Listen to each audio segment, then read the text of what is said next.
Halo, perkenalkan nama saya Lintang Jati Mustika Akbar dengan NIM 16012134485 dari kelas gabungan semester antara. Nah, pada kesempatan ini saya akan mempresentasikan hasil analisis 4 objek estetika menggunakan teori estetika dari Edmund Burke Feldman. Sebelum masuk ke analisis, saya akan menjelaskan secara singkat teori estetika dari Edmund Burke Feldman ini. Nah, teori ini terdiri dari 4 tahapan utama. Yang pertama, deskripsi, terus analisis formal, interpretasi, dan penilaian. Tahapan pertama, deskripsi. Pada tahapan ini, kita mendeskripsikan karya secara detail, mulai dari siapa yang membuatnya, judulnya, kapan dibuat, hingga elemen-elemen dasar seperti garis, warna, bentuk, tekstur, ruang, dan waktu yang ada dalam karya tersebut. Tahapan kedua, analisis formal. Pada tahapan ini, kita fokus pada analisis keseluruhan unsur visual dalam karya. Kita mengamati hubungan antar unsur seperti apakah warna menciptakan keselarasan, bagaimana garis membentuk irama, atau bagaimana unsur-unsur dasar menciptakan perspektif, proporsi, dan aksentuasi dalam karya. Pada tahapan ketiga, interpretasi. Tahapan ini kita melakukan interpretasi untuk mengungkap makna yang terkandung dalam karya tersebut. Interpretasi ini didasarkan pada hasil deskripsi dan analisis formal yang telah kita lakukan sebelumnya. Lalu, pada tahapan keempat, penilaian. Di tahapan terakhir ini, kita akan menilai karya secara keseluruhan. Apakah karya tersebut berhasil menyampaikan pesan visualnya, ataukah karya tersebut memiliki kualitas estetika yang tinggi? Nah, objek pertama yang akan saya bahas adalah objek dari estetika barat. Karya pertama ini adalah cover dari novel grafis The Mighty Nine Origins Molly Mock-Tilliff. Ilustrasi ini dibuat oleh Hunter Severn Boniun pada tahun 2023 sebagai cover untuk novel grafis The Mighty Nine Origins Molly Mock-Tilliff ini. Karya ini sangat menarik perhatian, terutama di kalangan penggemar Critical Role, karena berhasil menghidupkan karakter Molly Mock yang penuh percaya diri, berani, dan misterius.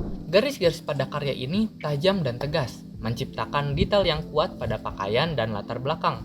Warna-warna yang digunakan kaya dan dalam, didominasi oleh ungu, merah, dan biru. Bentuk karakter utama yang memanjang memberikan kesan fantastis, sementara bentuk-bentuk geometris di latar belakang menciptakan pola yang simetris. Tekstur rumit pada pakaian dan latar belakang menambah kedalaman visual dan komposisi yang terfokus pada karakter utama membuatnya menonjol dari latar. Karya ini menggambarkan karakter Molly Mock-Tilliff sebagai sosok yang misterius dan magis, yang diperkuat oleh penggunaan warna ungu dan biru tadi.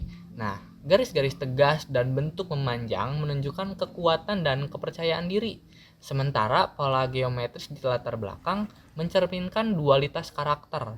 Kesan yang muncul adalah rasa kagum dan penasaran terhadap karakter ini. Nah, menurut saya, karya ini dapat dikategorikan sebagai estetik dan sukses dalam menyampaikan pesan visualnya. Penggabungan elemen-elemen visual menciptakan atmosfer yang kaya dan mendalam, menunjukkan kualitas tinggi dalam eksekusi teknik dan kesesuaian temanya. Yang kedua adalah analisis objek dari timur. Karya kedua ini adalah poster dari film Suzume no Tojimari. Poster ini dibuat oleh Makoto Shinkai pada tahun 2022 untuk film Suzume no Tojimari. Ilustrasi digital ini menampilkan seorang gadis muda, Suzume, yang berdiri di depan pintu misterius di tengah lingkungan yang terendam air. Poster didominasi oleh warna cerah seperti biru, hijau, dan putih. Nah, garis-garis dalam poster ini tegas dan bersih, menciptakan detail pada karakter dan latar. Warna dominan adalah biru dan hijau, dengan aksen merah pada sepatu Suzume. Bentuk karakter dari objek-objek digambarkan realistis namun tetap bergaya animasi. Tekstur halus mendominasi air dan langit dengan perspektif yang membuat kedalamannya terasa. Poster ini mungkin menggambarkan perjalanan atau petualangan dengan pintu sebagai simbol transisi menuju dunia lain. Warna biru menciptakan suasana tenang dan melankolis, sementara kerusakan di latar belakang mungkin merepresentasikan dunia yang hilang atau ditinggalkan. Kesan yang muncul adalah rasa penasaran terhadap kisah dalam film ini.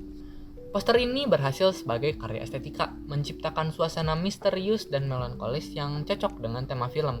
Penggunaan warna dan komposisi yang seimbang menunjukkan kualitas tinggi dalam penyampaian pesan visual. Selanjutnya adalah objek estetika Nusantara. Nah, karya yang diambil adalah karya wayang beber yang bercerita mengenai Jaka Kembang Kuning. Wayang beber ini merupakan karya dari Kerajaan Kartasura sekitar tahun 1735, menggambarkan cerita Jaka Kembang Kuning. Karya ini menggunakan media kertas daluang atau kulit kayu dengan warna-warna dominan merah, hijau, kuning, dan putih.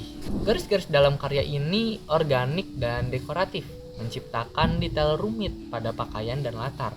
Warna-warna kontras memberikan energi pada adegan, sementara bentuk-bentuk figuratif memiliki proporsi yang tidak realistis namun ekspresif. Ruang dalam karya ini datar tanpa perspektif linear khas seni tradisional Jawa. Warna-warna cerah dalam karya ini mungkin dimaksudkan untuk menonjolkan elemen penting dalam cerita. Garis-garis rumit menciptakan pola simbolis dalam konteks budaya Jawa dan bentuk-bentuk disitaliasi menunjukkan interpretasi simbolis karakter-karakter dalam cerita. Nah, karya ini mungkin bertujuan untuk menyampaikan pesan moral atau nilai-nilai budaya. Karya ini estetik dalam mempertahankan warisan budaya melalui medium visualnya. Gaya tradisional Jawa yang digunakan memberikan daya tarik artistik yang unik. Dan karya ini berhasil menyampaikan cerita dan nilai-nilai budaya kepada generasi yang lebih muda. Nah, yang terakhir adalah analisis objek dari estetika Indonesia. Karya yang diambil adalah Tanah Airku, karya milik Yesar Adrianus. Nah, karya ini dibuat pada tahun 2018 menggunakan media ilustrasi digital. Karya ini menampilkan sosok ibu yang duduk bersila dikelilingi elemen alam dengan latar belakang pegunungan dan langit berawan. Garis-garis dalam karya ini lembut dan mengalir, mengikuti kontur bentuk tubuh dan elemen alam. Warna-warna yang digunakan lembut menciptakan suasana damai. Bentuk-bentuk organik dan tekstur halus menambah dimensi pada karya. Ruang dalam karya ini cukup mendalam, dengan komposisi seimbang yang menonjolkan figur di tengah. Karya ini tampaknya menyampaikan pesan cinta terhadap alam dan tanah air.